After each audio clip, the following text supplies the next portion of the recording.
Get in, loser. We're reviewing shoebox compressors again.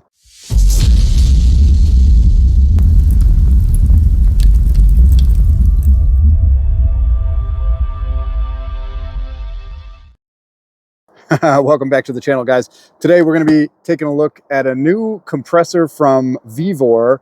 Now, this one is so new at the time of posting this video that I searched Amazon, I searched their website, I couldn't find it, but you are in luck because I do have an affiliate link for this compressor, which I'll drop in the description and comments, and that'll help the channel if you use that.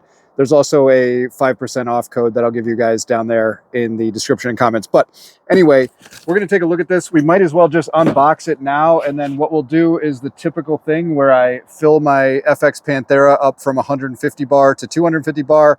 Usually that takes anywhere at the very lowest from about 3 minutes to the highest at about 7.5 minutes. So we'll see how this guy stacks up against the other ones. But just to unbox it, let's see what we get. All right, so we've got a manual. Make sure you're reading that. There's definitely some critical information in that manual, and I'll share a couple of critical information pieces here when we go through this so you do not destroy your compressor immediately. But definitely read the manual, especially if you're not familiar with these type of compressors. So we get a bag here. In it is a power cord, standard PC style power cord. We've also got some 12-volt cables. So you can run these compressors, like many others, off of your truck battery. If you're out in the field, you need a quick fill, plug this bad boy in, clamp these to your battery clamps, you're good to go. All right, we have the hose, and looks like on this one they were nice enough to give you a tiny filter. Now, I would always recommend adding an additional filter, and I know a real cheap one for about 14 bucks that works great, and that's what I use. So I'll drop the additional one in the comments for you guys.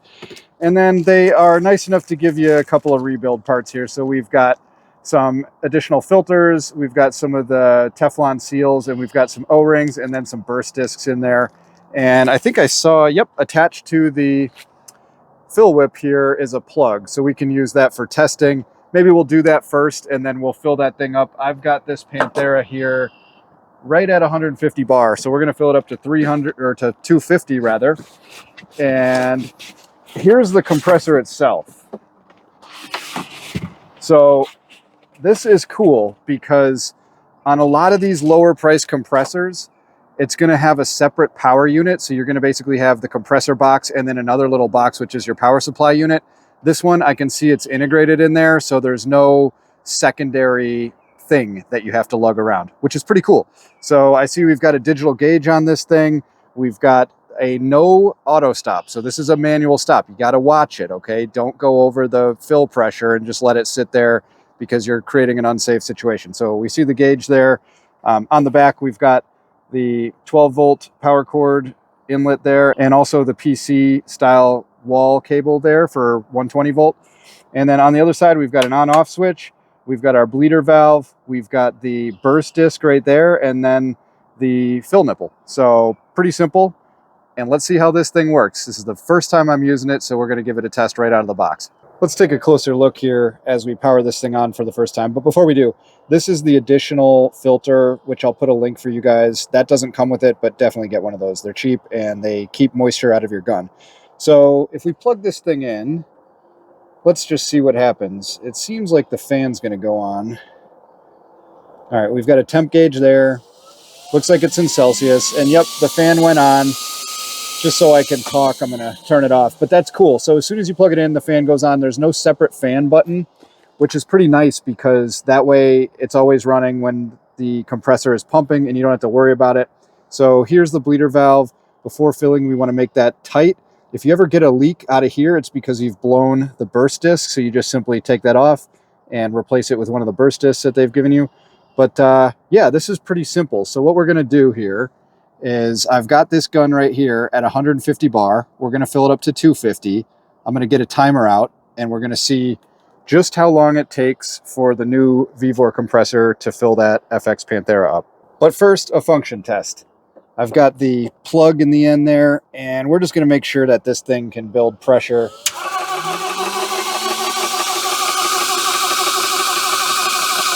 Oh yeah, that is definitely working as expected.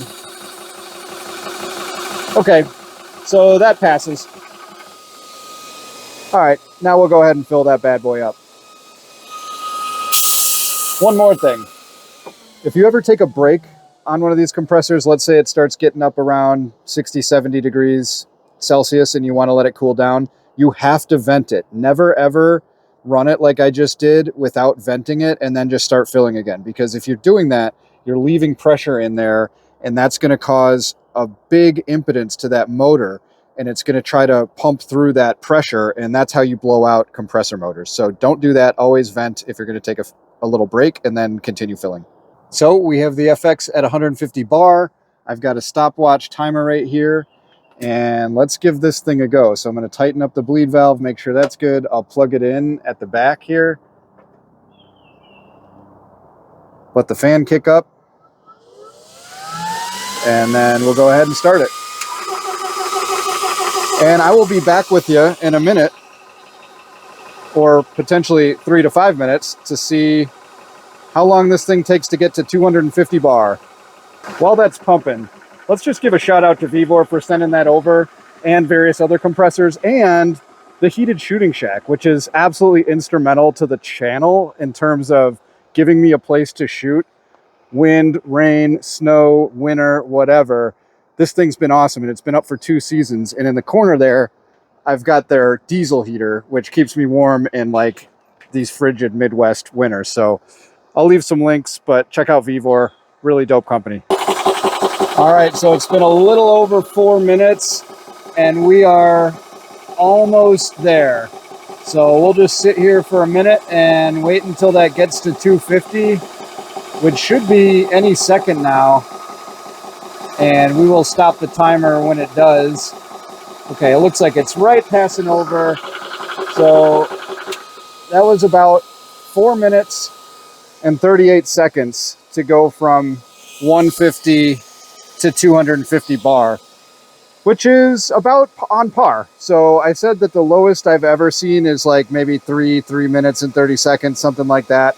And the highest has been like maybe 7 or 8 minutes. So this is coming in actually pretty quick. And what I've noticed about these small compressors too is that was its maiden voyage, right? The first time it was ever used. Well, sometimes after that compressor sits there and gets worked in, they actually fill a little bit faster sometimes. So anyway, that's what you can expect right out of the box in terms of performance and filling your gun up. And don't forget, get one of these guys, because you don't want to be putting water and stuff into your gun. All right, King, so I think that's going to do it for the newest Vevor compressor out on the market. You won't be able to probably find this on Amazon at the time of this video being published, as I was not, but I'll give you an affiliate link directly to it. And these guys are coming in a little under 200 bucks. And I think if you join up on the Vevor site, you'll get like 40 or 50 bucks off as well. So that makes this one of the cheapest compressors you can get for powering your air gun. And it worked great. I mean, we were right on par, a little over 4 minutes from going from 150 bar to 250 bar in the FX Panthera's 300cc tank. And I don't know if you noticed, but it only got up to about 27.5 degrees Celsius on the temperature gauge here, which is great. So that means you could fill a much bigger tank, probably up to a 700cc tank, definitely a half liter, and you're not going to have any worries about the temperature getting too hot. Now, one thing I will say about this compressor, since it doesn't have the auto stop, you definitely do need to watch the gauge on it. So don't step away while you're filling. You don't want to create an unsafe situation for yourself or break your compressor that you just bought. So do keep an eye on your gauges. But for the price, man, this thing is pretty sweet, and it is definitely one of the smallest, most compact shoebox compressors that we've reviewed yet on the channel. So one day I will review them all. So hopefully we'll get some more different ones in our hands. But the 2 Vevors that I already had before this worked great. So I've still got those kicking, and I expect to have this one kicking for a long time. So hopefully you guys enjoyed the review and demo here today. Thanks for watching. Check out the links in the description and comments for a discount code and the link to this thing. That helps the channel. Thank you if you're using that, and we will catch you on the next one. Peace.